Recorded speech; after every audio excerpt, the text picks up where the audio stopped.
2001 में आई थी एक फिल्म कदर, जो कि बहुत बड़ी हिट साबित हुई। ये बात हम सभी जानते हैं। इस फिल्म ने लोगों के मन में प्यार करने के मायने ही बदल कर रख दिए। आज इस फिल्म को पर्दे पर दोस्तों उतरे हुए 20 साल से भी ज्यादा का वक्त हो रहा है। फिल्म में मुख्य भूमिका में थे सनी देओल, अमीषा पटेल और अमरीश पुरी साहब। फिल्म में दोस्तों एक ट्रक ड्राइवर तारा सिंह की कहानी बताई गई है, जिसे एक मुस्लिम लड़की सकीना से प्यार हो जाता है।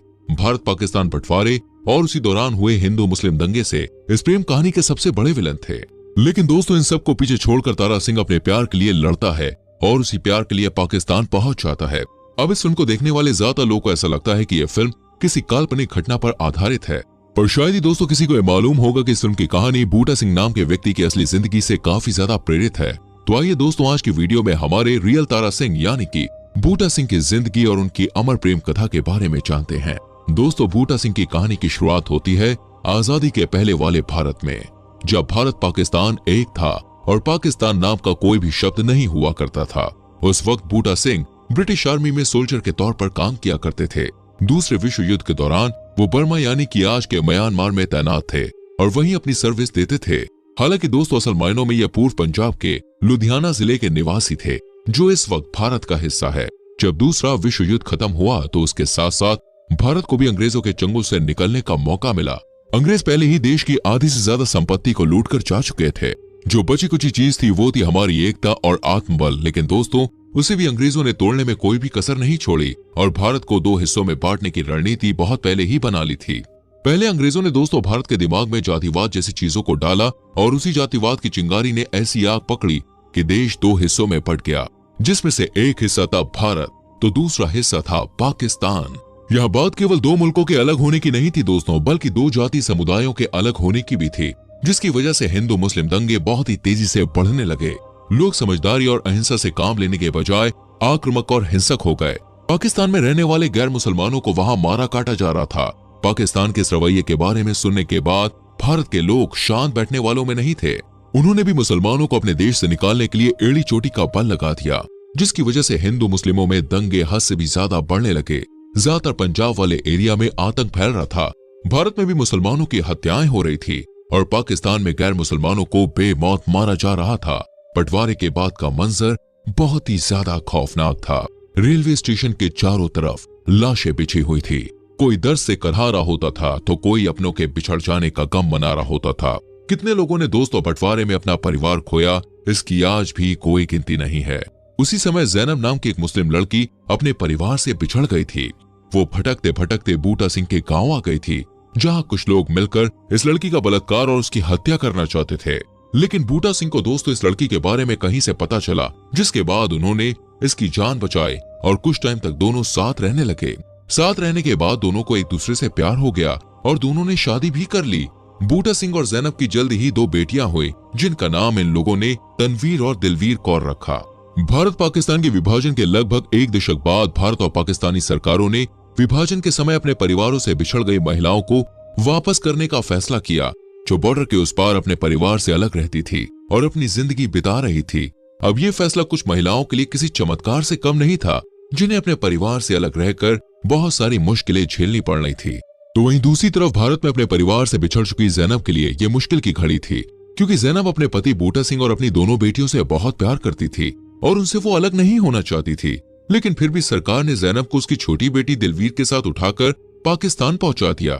जैनब का परिवार लाहौर के बाहरी इलाके में सीमा के पास नूरपुर नामक एक छोटे से गांव में रह रहा था।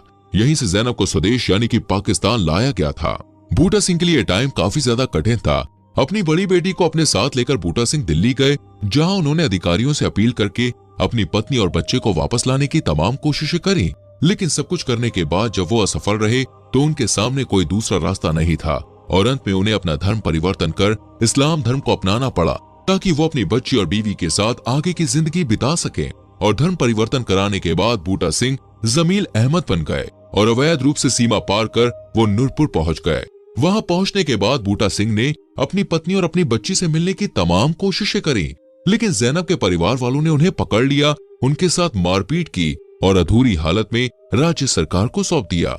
कानूनी कार्रवाई में बूटा सिंह ने यह दावा किया कि वो अपनी पत्नी और बच्ची के लिए सरहद पार करके आए थे और अगर जैनब एक बार अदालत में पेश हो सकती है तो वो उसके पक्ष में गवाही देगी।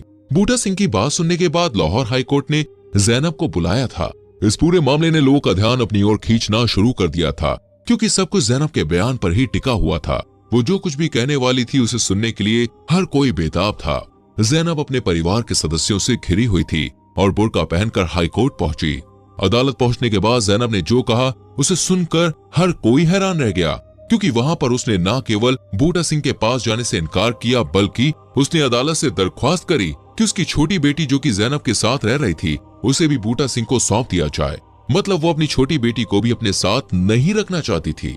ज़ैनब ने जिस तरह से गवाही दी उसे लेकर कई सारी अटकलें लगाई जा रही थी, और उसमें से जो सबसे चर्चित बात थी वो ये है कि उसने जो कुछ भी कहा वो सिर्फ अपने परिवार वालों के दबाव में आकर कहा। इतना ही नहीं, जितने भी लोगों ने उनकी कहानी पर किताबें लिखी है और इनकी प्रेम कहानी के बारे में समझा है, सभी ने यह दावा किया है कि ज़ैनब ने सिर्फ और सिर्फ अपने परिवार के दबाव में आकर अदालत में अपना बयान दिया था, और वो अपनी छोटी बेटी को भी परिवार वालों से बचाने के लिए बूटा सिंह के पास छोड़ना चाहती थी, क्योंकि इसके अलावा लोग और किसी भी चीज की कल्पना नहीं करना चाहते थे। ज़ैनब की इस गवाही ने बूटा सिंह को अंदर तक झकझोर कर रख दिया। वो पूरी तरह से टूट गए थे। जिस पत्नी के लिए बूटा सिंह ने न केवल अपना धर्म परिवर्तन किया, बल्कि अवैध रूप से भी पाकिस्तान आ गए ताकि अपनी पत्नी और दोनों बेटियों के साथ एक अच्छी जिंदगी गुजार सके, उसी पत्नी ने उन्हें दुत्कार दिया था। ये सारी चीजें बूटा सिंह से सही नहीं गई और उन्होंने ट्रेन के आगे छलांग लगाकर अपनी जान दे दी। दोस्तों, एक प्रेमी का किस्सा यहीं पर खत्म नहीं होता। वाकई में बूटा सिंह अपनी पत्नी से बहुत प्यार करते थे, तभी तो उनकी अंतिम इच्छा यही थी कि उनके शरीर को ज़ैनब के गांव नूरपुर में दफनाया जाए। लेकिन बूटा सिंह की आखिरी इच्छा भी पूरी नहीं हो सकी, क्योंकि ये सब कुछ ज़ैनब के परिवार के आत्मसम्मान के खिलाफ था। उन्होंने इसका पूरा विरोध किया और लड़ाई करने पर फिर से उतारू हो गए। अंत में बूटा सिंह के शव को मियां साहिब में दफनाया गया। लेकिन मौत के बाद बूटा सिंह की प्रेम कहानी और भी ज्यादा चर्चित हो गई और दूर दूर तक फैलती गई। कुछ समय के अंदर ही उनकी कब्र युवा प्रेमियों के लिए तीर्थ बन गई थी और उन्हें शहीद मोहब्बत कहा जाता था। उन्हें पसंद करने वाले अनुयायी उनकी मिट्टी की कब्र को पक्का करना चाहते थे और उसके चारों ओर एक मंदिर भी बनाना चाहते थे। हालांकि कुछ ऐसे भी सिख थे जो इस तरह की किसी भी महिमा मंडन का जोर विरोध करते थे, जो रात में आते थे और उनकी कब्र को नष्ट कर देते थे, क्योंकि दोस्तों से ये सहन नहीं होता था कि एक सिख ने अपने परिवार के लिए धर्म परिवर्तन कर लिया और उसी प्यार के लिए अपनी जान भी दे दी। लेकिन जितनी बार उनका विरोध करने वाले लोग कब्र को तोड़ते थे, उतनी बार बूटा सिंह के समर्थक उनकी कब्र का निर्माण करते थे। इन सब के अलावा दोस्तों, इनकी कहानी पर कई सारी किताबें भी लिखी गईं, जो ये बात चीख चीख कर कहती है कि बूटा सिंह का प्यार अपनी पत्नी के लिए सच में अमर था। बाकी दोस्तों, आपको गदर फिल्म की सच्ची कहानी सुनकर कैसा लगा, हमें कमेंट करके जरूर बताना। वीडियो को लाइक और शेयर करना और आने वाली वीडियोस को देखने के लिए चैनल को सब्सक्राइब करके बेल आइकन प्रेस करें।